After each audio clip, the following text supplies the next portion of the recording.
지금 이제 법 쪽의 분위기는 사법부 분위기는 고위법관까지 포함해서 어떤 분위기가 공유되어 있나 하면 때문에 법원 다 망쳤다.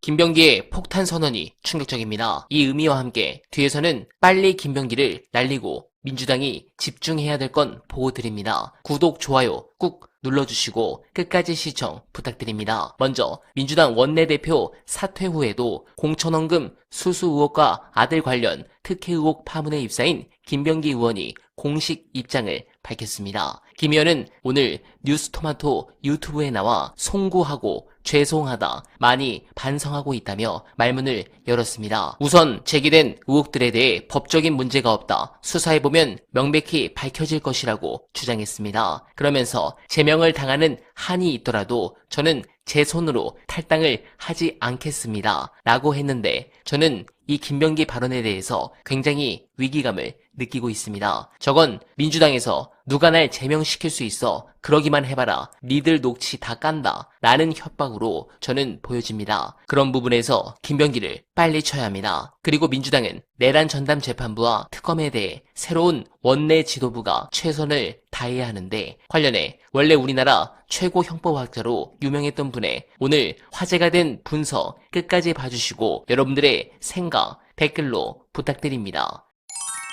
윤석열 체포방해 건은 벌써 구형이 있었지 않습니까? 10년. 10년 내에 구형했죠. 예. 1월 중에 이제 선고가 된다는 건데 이 선고는 어떻게 전망하십니까? 최소 7년 나올 것 같은데요. 최소 7년. 예, 안 그러면 구형량 그대로 이례적이지만 10년까지 나올 수 있을 거다. 그 재판장이 아주 엄정하게 하고 있는 게 보이고, 그리고 윤석열 이 사람이 일체의 반성의 기미가 없어요. 전혀 없죠. 그건 여전히 헛소리를 하고 완전 있기 제로죠. 때문에 반성은. 감경해야 될 사유가 하나도 없기 때문에 뭐 이제 그 최소 7년 또는 구형량과 똑같이 10년 나올 수도 있겠다, 이런 생각이 듭니다. 감경 사유가 없어서. 네네. 일말의 반성도 하지 않으니까.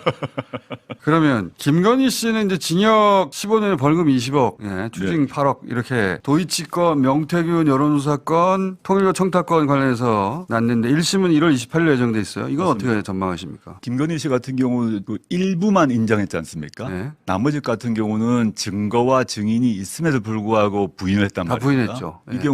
반성이나 그 반성 기미가 전혀 없기 본인이 때문에 억울하다고 했어요. 아, 억울하다고. 네. 예. 그러니까 15년 구형이기 때문에 이 경우도 저는 최소 10년 나오지 않을까 싶으네요. 근데 네. 그 많은 분들이 뇌물죄 아니냐고 했는데 알선수재 혐의로 기소됐거든요. 이거는 이제 좀 법리적 문제가 있습니다. 즉, 그 특검의 그 수사 결과를 보게 되면 저도 확인을 해봤었는데, 김건희 씨가 서희건설 이봉관, 이배용 국가교육위원장, 로봇계 사업가 서성빈, 김상민 전 검사로부터 3억 8천 받았다. 이건 확인이 됐습니다. 그러니까 돈 받은 사실 자체가 사라진 건 아닌데, 왜 그럼 이제 뇌물죄 적용을 못했나 하면 김건희는 공무원이 아니거든요. 그렇죠. 그럼 이제 뇌물죄가 되려면 윤석열이 그 윤석열과 그 김건희 사이에 이런 돈을 받는 문제에 대해서 인식이 같이 했다, 이게 확인돼야 됩니다. 공모가 있어야 되는데 그걸 인정 안 하니까. 윤석열이 특검 조사에서 뭐라고 그랬나 하면 자기는 전혀 몰랐다라고 얘기했고, 전혀 몰랐다는 사실을 깰 수 있는 증거를 특검이 확보하지 못했던 거죠. 그러니까 뇌물로 가지 못하고 알선수재로 이제 간 거죠. 사실은 이제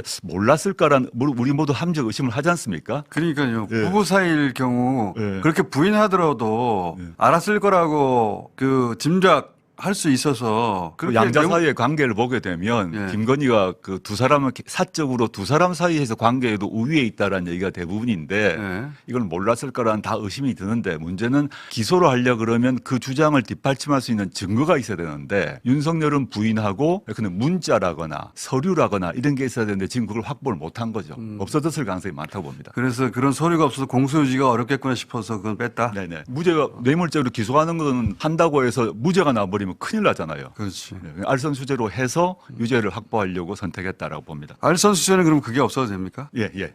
왜냐면 이제 왜 뇌물죄가 아니냐는 얘기가 꽤 있었는데 법률가이시기도 하니까 제가 법과 관련 얘기를 주로 쭉 지금 예. 먼저 여쭤보고 있는데 이건 어떻게 보십니까? 이거는 이제 법을 좀 떠난 이야기인데 윤석열 김건희 재판이 총 한 11개잖아요. 예, 그렇죠. 근데 지금 조희대 대법원장 아래서 적정 형량이 제대로 선고될까 하는 우려가 있잖아요. 전반적으로. 다들 걱정을 하죠. 그렇죠. 조희대 대법원장 자신이 그리고 대법관들이 대선 직전에 이재명 후보를 날려버리려고 했지 않습니까? 대선 개입을 한 거 아닙니까? 네. 이런 사람들이 어떡할까란 다들 걱정할 수밖에 없고 저도 뭐 조희대 대법원장 또 대법관들에 대한 정말 좀 분노가를 갖고 있는데 지금 이제 법 쪽의 분위기는 사법부 분위기는 저도 뭐 법대를 네. 나왔고 많이 후배들이 많이 있을 거 아닙니까? 지금 현재 고위법관까지 포함해서 대법관 말고 고위법관까지 포함해서 어떤 분위기가 공유되어 있나 하면 조희대 때문에 법원 다 망쳤다. 그건 맞죠. 이거를 말은 안 하지만 사석에서는 다 그 얘기를 하고 있습니다. 그건 맞죠. 예. 이게 조희대가 이러는 바람에 조희대 대법원장이 그런 판결 내리고 그다음에 계엄에 대해서 단호한 입장을 바로 표시하지 않고 그 반면에 이재명 후보는 빨리 날리고 법원 망신 다 시켰고 이래가지고 우리가 낯들고 다닐 수 없다는 얘기를 다 합니다. 법원 여론조사에 보면 법원 신뢰도가 급전직하했고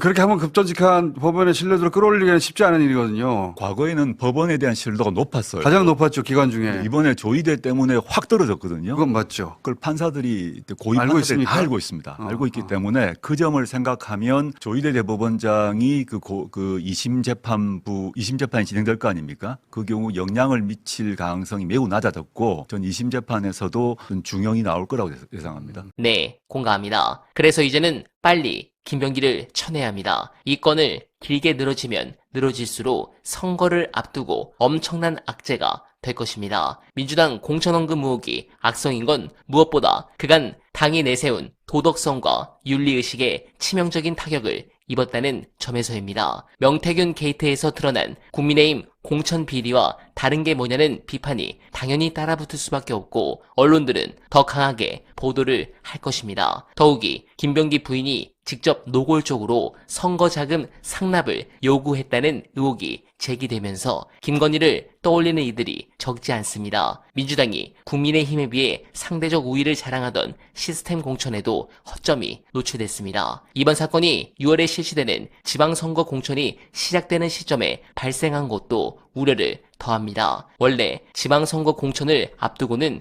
경선 탈락자 등으로부터 투서와 민원이 빗발치는 게 일반적인데 이번 사태로 혼탁상이 극심해질 가능성이 커졌습니다.